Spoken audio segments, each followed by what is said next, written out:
So we keep talking about impairment ratings. So we say it's a bodily function, not a work function restriction or limitation. Work meaning participation. Okay, so we're talking about impairments. Those are bodily functions, and then how they relate specifically to activities of daily living. So here's some of the common activities of daily living that we're talking about. So it says impairment ratings, percentages developed by medical specialists or consensus derived estimates that reflect the severity of the medical condition and the degree to which the impairment decreases an individual's ability to perform activities of daily living, excluding work. Because remember, work is a disability function. Impairment ratings are designed to reflect functional limitations, not disability. Now, we're going to pay attention to a concept called whole person. The whole person impairment percentages listed in the guides estimate the impact of the impairment on the individual's overall ability to perform activities of daily living. So the unit of measurement it's a percentage, but it's based, the final unit of measurement that you're going to use is called whole person. Okay. So these are examples of the activities of daily living. So can you have a permanent impairment and still have 100% full activities of daily living? Sure, you can. It says developed by that reflect the medical condition and the degree to which the impairment decreases an individual's ability to perform activities of daily living.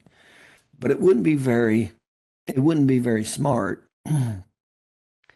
to have an impairment and then go into court and there's no pain or restrictions with any activities of daily living whatsoever. That just wouldn't be very good. In other words, it's what we it's what we call subthreshold. In other words, we have injuries all the time. Excuse me.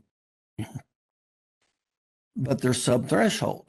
What does subthreshold mean? It means it doesn't affect your senses, sensory, motor, doesn't affect it. So it still can be a permanent injury, but it's not affecting any sensory systems, sensory motor systems. Okay. So what's the value of that? Well, there is no value. It's not affecting sensory and motor. It's not affecting your systems. So there's no value relative to that. Okay. So the importance is it affecting, how's it causing pain or restrictions with activities of daily living? And is it permanent? That's the key right there. So here's some of the activities of daily living we're talking about: self-care, personal hygiene, communication, physical activity, sensory function, non-specialized hand activities, travel, sexual function, sleep. Well, we're going to pay attention to these. So we're going to give, when we give impairment ratings, we'll also at that point in time give what's called impairment indexes. Well, the impairment indexes specifically are asking about pain or restrictions with activities of daily living. And the impairment indexes are called loss of enjoyment of lifetime activities.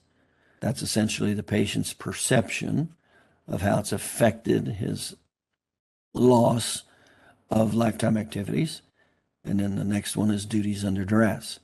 Those are the pain and restrictions associated with activities of daily living. So when we get back to the 5 major categories of the injury award, we said number 1 was the diagnosis. That carries the most amount. Well, what carries the second most amount? Was there a permanent impairment? That's how important this stuff is. So we got to know the basics of it. Well, what's the third most important? Loss of enjoyment of lifetime activities. See right after the impairment, we're taking measure of pain and restrictions with activities of daily living. So loss of enjoyment of lifetime activities is the patient's perception of loss. Duties under duress is the next one. And that's the physical pain and restrictions with activities of daily living. That's the top 4 categories right there. And the 5th one is the prognosis and need for future care. Well, again, you can't have a prognosis and need for future care if you don't have an impairment rating. They should still be under care. Okay. But soon as it becomes MMI and there's an impairment rating, now we need a prognosis and need for future care the rest of that person's life, not 6 weeks, 8 weeks. Once they have an impairment rating, that's permanent for that duration of that person's life. So these are the activities of daily living we're going to be paying attention to. And I go into great detail how to quantify and assess activities of daily living with using impairment indexes, because it's unbelievably important, especially if the case goes to court.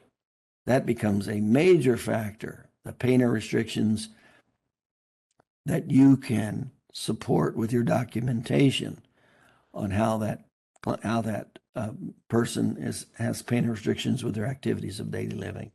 And then remember, we pay a lot of attention to all three ranges of motion: active range of motion, overpressure range of motion, and joint motion. We do not just pay attention to active range of motion. Again, the reason is most of the permanent restrictions will be in overpressure and joint motion. So if you're only measuring active range of motion, you'll have what's called a false negative.